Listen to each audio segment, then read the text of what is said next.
Salut, c'est Juppie et bienvenue dans cette nouvelle vidéo où aujourd'hui je vais vous montrer exactement, d'une manière facile, comment coudre une robe portefeuille. Oui, vous l'avez bien entendu. Vous pouvez bien entendu adapter cette robe portefeuille à n'importe quelle morphologie. On adapte puisque c'est sur mesure.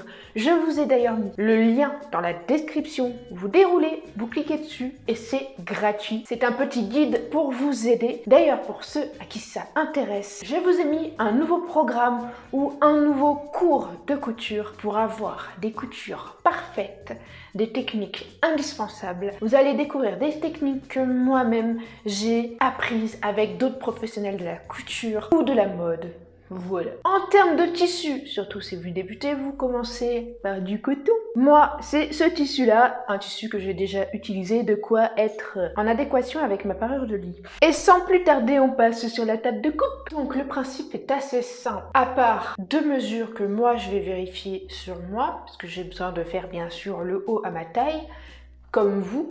Le reste des petites mesures que je vais tracer ensuite, ce sera pareil pour tout le monde. Bien sûr qu'il faut vérifier quand même, on ne sait jamais par rapport par exemple au col, à la profondeur dans le dos, à la profondeur devant. Autrement, c'est tout. Il n'y a rien de très compliqué. La première chose que moi je vais faire, c'est que je vais prendre la partie la plus large. Donc la partie la plus large de mon buste, c'est ma poitrine, bien naturellement. Donc pour le haut, pour construire le dos, je vais avoir besoin de savoir à combien je dois plier mon tissu. Puisque je vais plier de façon à avoir le milieu dos, d'accord, dans la pliure. Et quand je vais plier mon tissu, je vais avoir besoin de savoir quelle largeur j'ai besoin. Et pour ça, c'est tout simple. Tu vas mesurer le tour de ta poitrine, d'accord ? Tu divises le tour par 2, jusque-là ça va. Et ensuite tu rajoutes 28 cm.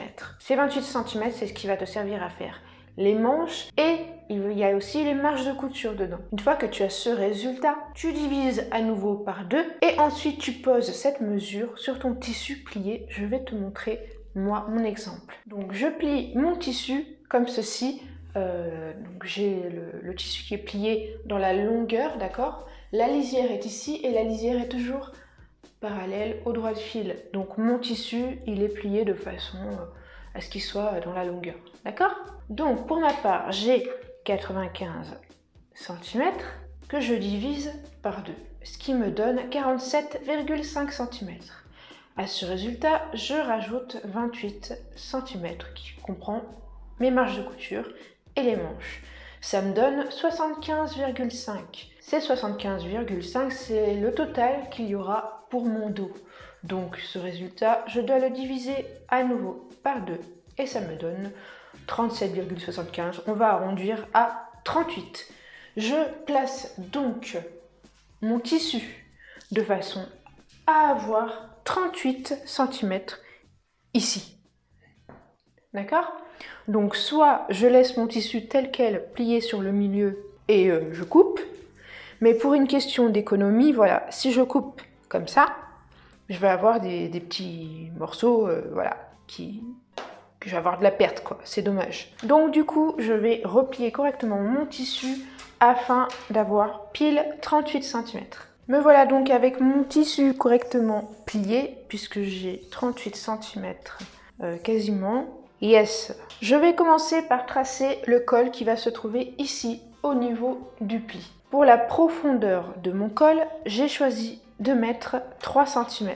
J'espère que vous allez bien voir avec le feutre. Ensuite, pour la largeur du col, ce qui comprend la mesure de mon cou, vu qu'on a à peu près tous la même taille de cou, 9 cm, ça devrait suffire. À vérifier bien sûr. 9 cm, je rappelle que ça représente le quart du tour de cou, à peu près bien sûr, 3 cm, 9 cm. Ensuite, on va pousser plus loin et on va aller au niveau de l'extrémité de la manche. Et ici, on va placer un point, donc on prend à partir d'ici et on redescend à 5 cm.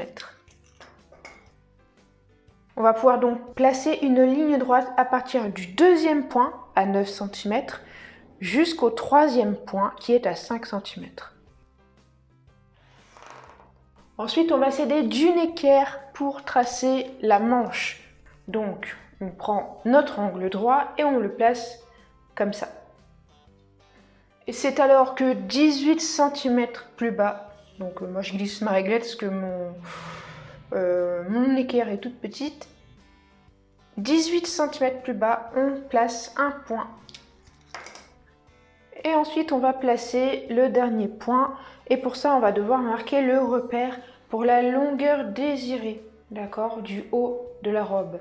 Donc, le principe, c'est de mesurer à partir de votre épaule, donc le creux du cou ici, on va dire, de passer le mètre-ruban par-dessus la poitrine et de mesurer jusqu'au nombril. Je vais vous montrer directement sur moi. Je pose donc mon mètre-ruban au niveau du creux du cou ici, sur l'épaule. Je laisse tomber le mètre-ruban, d'accord, et ça me donne 52 cm jusqu'au nombril. Au nombril ou à la taille, c'est à peu près pareil, puisqu'on va avoir la jupe qui va s'accrocher, ça va faire une robe, donc aucun souci pour ça. Je mesure donc mes 52 cm. Pour ma part, ça arrive juste ici. J'essaye de tracer une ligne droite. Au moins, j'ai tout le bas qui est bien tracé.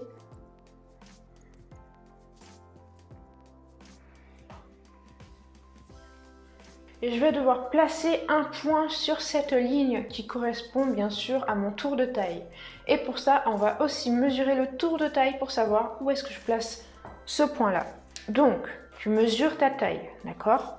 Moi, j'ai 73 cm de tour de taille. Et je fais en fait un calcul tout simple. 73 divisé par 4. Et ça me donne un résultat de 18,25 cm. Pour arrondir et pour donner un petit peu d'aisance, je mets 19 cm. Sur cette ligne ici, je place un point à 19 cm de celle-ci. Voilà, et ensuite je vais pouvoir relier à nouveau mes points. Donc j'ai le point de ma manche ici et le point de la ligne de taille. Alors si vous n'avez pas de pistolet, vous pouvez faire à main levée, c'est pas un problème. Voilà, le tout c'est que ça représente quelque chose comme ça. Que ça fasse une petite courbe juste en dessous de la manche qui rejoigne jusqu'ici au niveau de la taille. Je joins aussi ces deux points-là. Et voilà, j'ai plus qu'à couper mon premier élément. Ah oui, j'ai oublié aussi la petite courbe ici. C'est le même principe qu'avec ça. Donc je prends mon pistolet et ça doit être une petite courbe aussi. Quelque chose d'assez léger. Voilà, alors j'espère que vous voyez bien, vraiment désolé, c'est un tissu où on voit pas super bien à l'écran. On y voit un petit peu, mais c'est pas foufou. Donc une fois que vous avez ça, eh bien il vous suffit de couper tout simplement cette première pièce.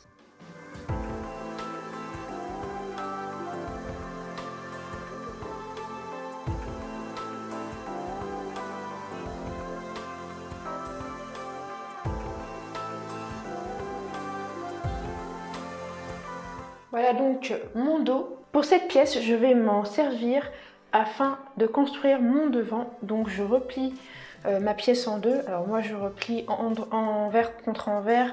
Bref, c'est pour que vous voyez bien à l'écran, tout simplement, voilà. Vous n'êtes pas obligé bien sûr de faire comme moi à la lettre. Je reprends donc mon tissu et je vais le plier, hop, bien comme il faut dans le milieu.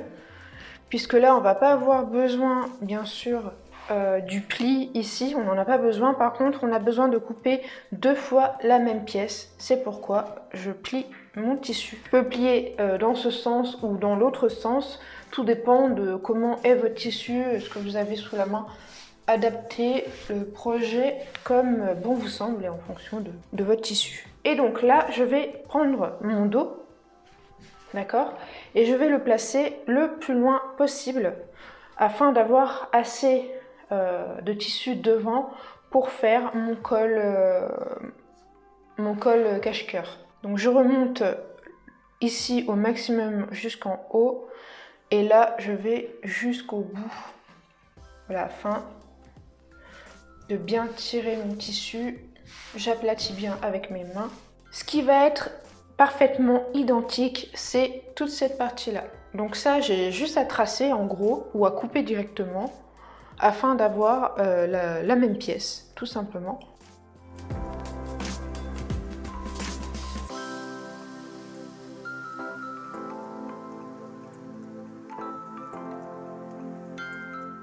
Juste pour le bas ici, j'en profite pour prolonger la ligne jusqu'au bout parce que je vais avoir besoin de bien sûr de couper jusque là, donc j'ai besoin de cette ligne pour m'aider. Et ici pour le col, je vais marquer bien sûr l'angle, voilà, qui va me servir de repère. Donc ici c'est tout simple, vous avez le col qui est comme ça normalement, comme sur le dos. Ici, cet angle-là va disparaître pour laisser place bien sûr à une ligne en diagonale, pardon. Et alors sur le guide, moi je vous ai mis un point sur cette même ligne, donc le milieu dos, d'accord? Je l'ai mis à 16 cm. C'est un point de repère afin d'avoir la profondeur du col, d'un col classique. Autrement, si vous avez très peu de tissu comme moi, vous faites directement relier les points. Moi, c'est ce que je fais. Et je pense que la profondeur du col ira très bien à mon projet. Voilà.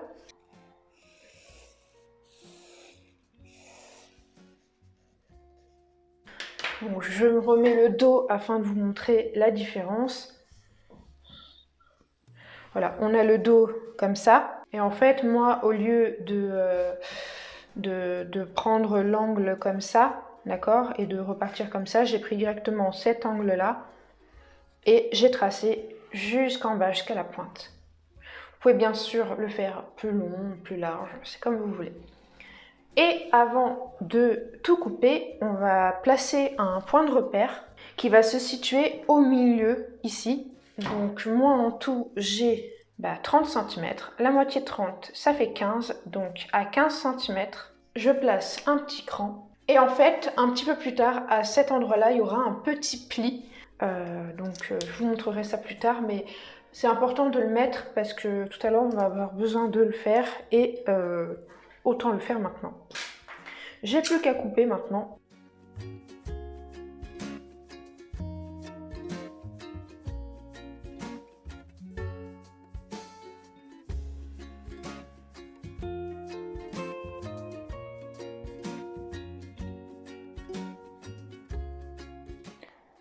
Donc pour le petit repère, soit vous refaites un petit marquage de l'autre côté, soit vous faites directement un petit cran comme moi, bien sûr, dans la partie de la marge de couture. Donc on ne dépasse pas 1 cm, on fait même un tout petit cran moins que ça, 0,5 ça suffit, 0,5 mm bien sûr.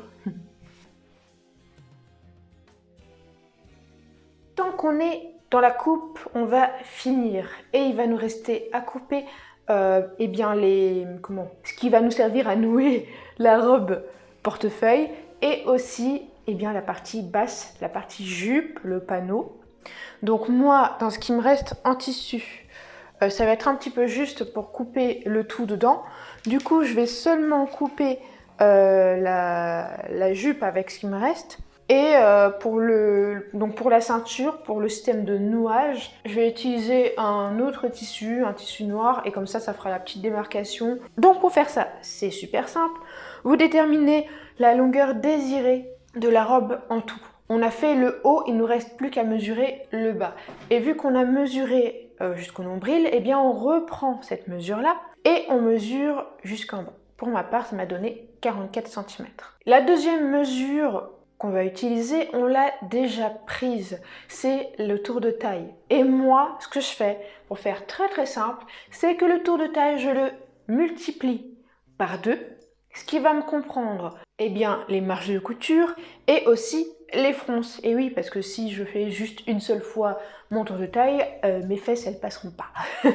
Donc si je fais 2 fois mon tour de taille, j'ai largement de quoi est-ce que le bassin passe, quoi. Voilà, j'aurais pas de souci. En plus, c'est une robe portefeuille, donc si on se trompe un peu dans les calculs, c'est pas très grave. Et moi, je vais rafistoler ce que je peux avec le tissu que j'ai. Hein, je vous laisse regarder.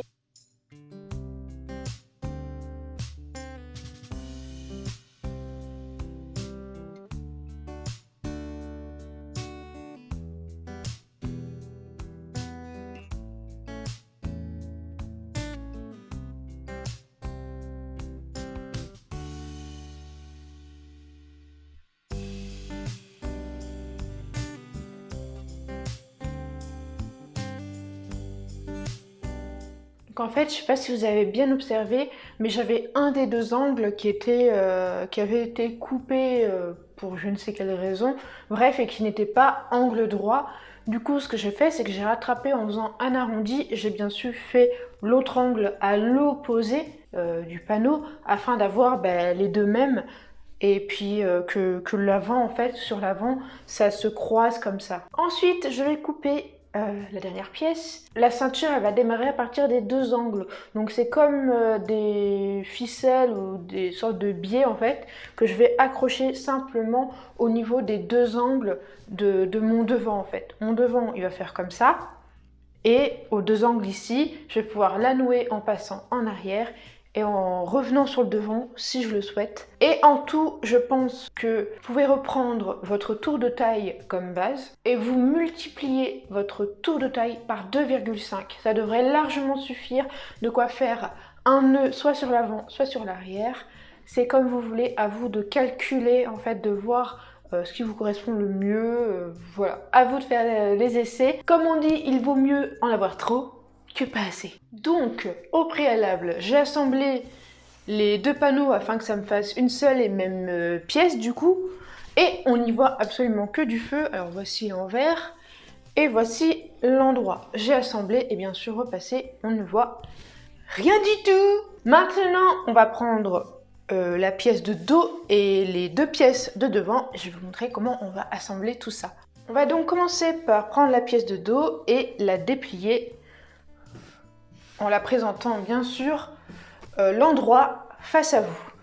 Et on prend les deux morceaux du devant et on va placer endroit contre endroit les pièces en faisant bien sûr joindre les coutures, donc déjà les épaules, voilà, ici, et les côtés, là, et pareil pour là. Le but ici, ça va être de coudre ça, ça et les côtés. Pour s'aider, on peut bien sûr épingler le tout.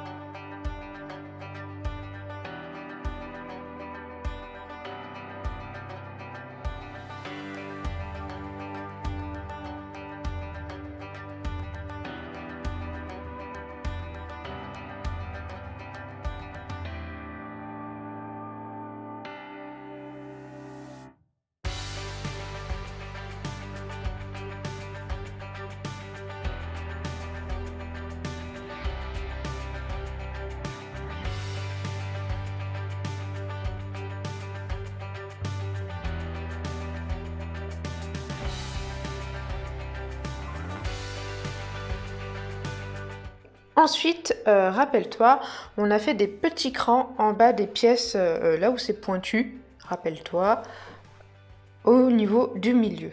Moi, je fais en tout cas des petits crans. Peut-être que tu as utilisé une craie ou quelque chose qui marque. À ce niveau-là, on va faire des petits plis et il faut qu'ils soient symétriques. Je m'explique. Si celui-ci, tu le fais dans cette direction, et bien l'autre, tu le fais dans cette direction.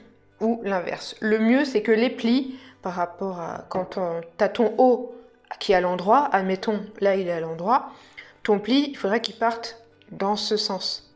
Voilà, pas qu'il parte dans l'autre sens, vers le milieu, mais plus vers les côtés. Je vais te montrer, je vais poser la caméra, tu vas mieux comprendre. Si ton pli, tu le fais, donc là j'ai mon tissu à l'envers, d'accord? Donc si ton pli, tu le fais de ce sens, là on est d'accord que sur l'envers ça va dans le bon sens, donc le pli et donne la direction vers l'extérieur, vers le côté. Mais si on retourne, le souci c'est que le pli se dirige vers la pointe et c'est pas ce qu'on veut. Donc du coup le pli, il faut bien sûr le faire dans l'autre sens. Vu qu'on est sur l'envers, c'est normal que ça fasse pas dans le bon sens. Donc en gros, essaye de faire un pli comme ça, d'une largeur d'1 centimètre, d'accord? Une fois que tu as réussi à faire ton petit pli, eh bien tu mets une épingle afin de le bloquer et qu'il ne bouge plus. Tu fais la même chose de l'autre côté, mais en symétrie.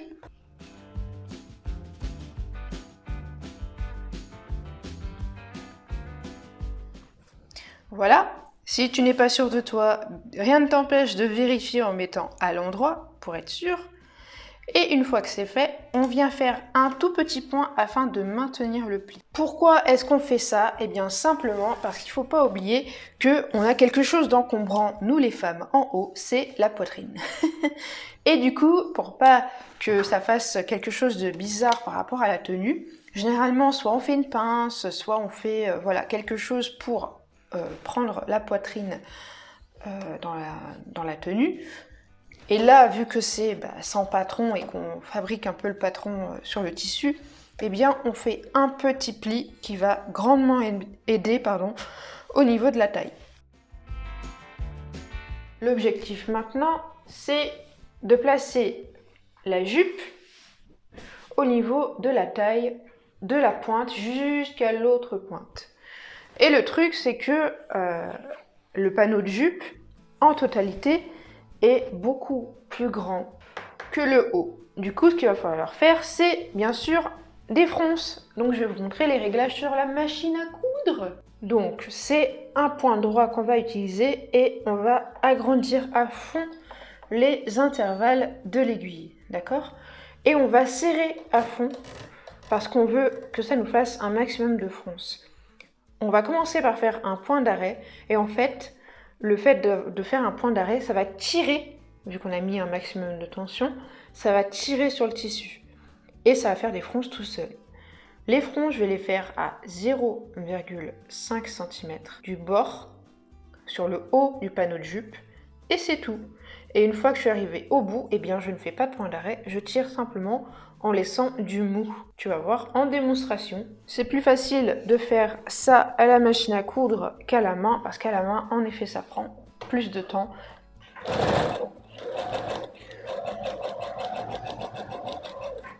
Tu vois, là, ça donne déjà de la tension et en fait, ça fait des fronces tout seul. Et c'est génial!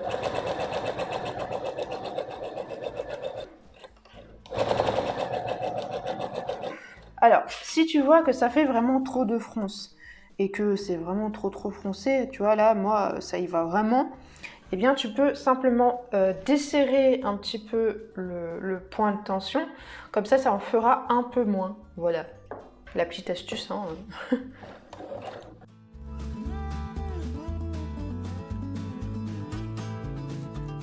Alors, une fois que je suis là, je ne fais pas de point d'arrêt, comme je l'ai dit tout à l'heure, je tire, je laisse un peu de mou et je coupe le fil.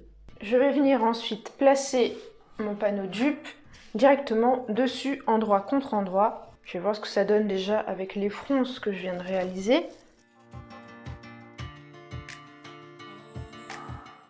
Alors, tu vois, il faut que je serre encore un tout petit peu, mais on n'est pas trop mal. Et tu vois, aussi parfois, il y a des endroits où c'est plus froncé que d'autres et le but c'est quand même de les répartir afin que ça fasse pas des gros paquets.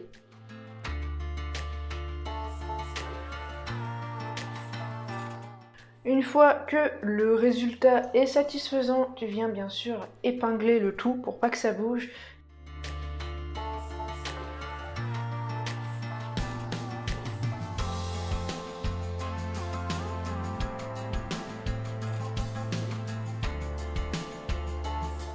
Et voilà, le travail c'est tout prêt. Je vais venir coudre le tout afin de maintenir tout ça.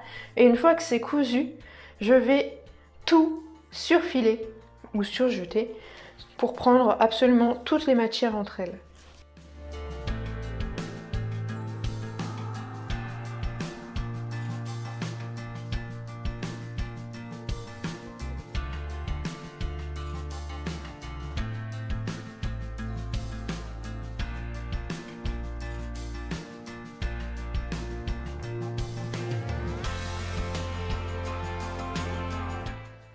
Maintenant, il va falloir faire alors absolument toute la circonférence du col, sauf que vu qu'il y a la jupe, eh bien ça va partir jusqu'en bas. Voilà, et ça va faire tout le tour, ça va remonter de l'autre côté, tout simplement.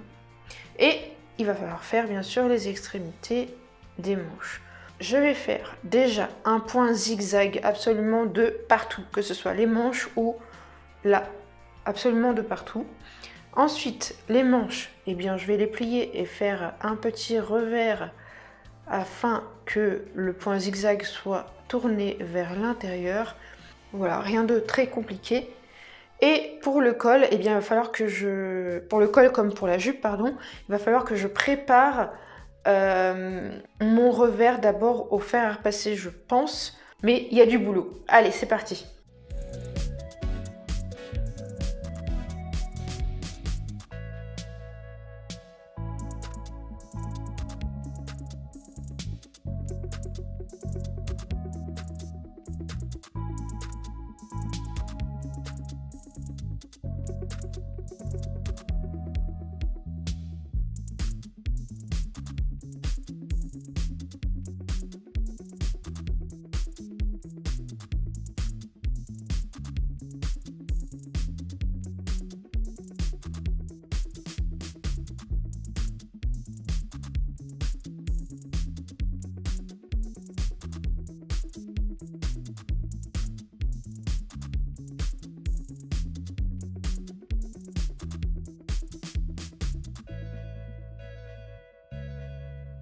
Voilà, maintenant il me reste plus que deux choses à faire. 1. Coudre les deux bandes entre elles de façon à ce qu'elles soient jolies, comme un biais quoi. 2. Coudre ces deux bandes sur les extrémités, donc au niveau des pointes de mon haut ici et là, afin qu'elles pendouillent et qu'elles tiennent dessus. 3. Faire une ouverture sur un des deux côtés du haut de la robe. Donc on va rouvrir un petit côté ici ou là, tout dépend de comment vous avez l'habitude de nouer, si vous préférez à droite ou à gauche. Ensuite, on aura fini. Donc moi les deux bandes, je vais simplement les préparer au fer à passer et puis je vais les coudre.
Et voilà les amis, un projet de plus à mettre dans les tiroirs. Vous pouvez très bien réaliser la même chose mais avec une robe bien sûr beaucoup plus longue et vous pouvez même rajouter, plutôt que de faire juste un panneau simple, réutiliser exactement la même technique mais cette fois mettre un volant autour de, voilà, en bas de la jupe en gros, et donner un aspect un peu plus volumineux. Vous faites comme bon vous semble, voilà, j'ai essayé de réaliser quelque chose d'assez facile et accessible à tous. Si jamais vous avez encore des difficultés concernant la couture, surtout concernant les coutures propres, si vous avez des soucis avec tout ce qui est finition, ou même ne serait-ce que de revoir les bases, eh bien j'ai créé une formation qui est en pré-vente. Ce programme sera bien sûr accessible à tous, que vous soyez débutant, forcément si vous êtes débutant vous allez apprendre plus de choses, mais même si vous avez un niveau plus avancé, ce sera tout à fait pour vous également parce qu'il y a peut-être des astuces que vous ne connaissez pas. Voilà. Sur ce, je vous dis à la prochaine pour un nouveau tuto couture ou autre chose, en rapport peut-être avec les costumes. Bisous! Je fonds totalement dans le décor. Bah quoi? Faut que je fasse des rideaux maintenant. Ah, purée, ce qu'il faut pas faire quand on est couturière.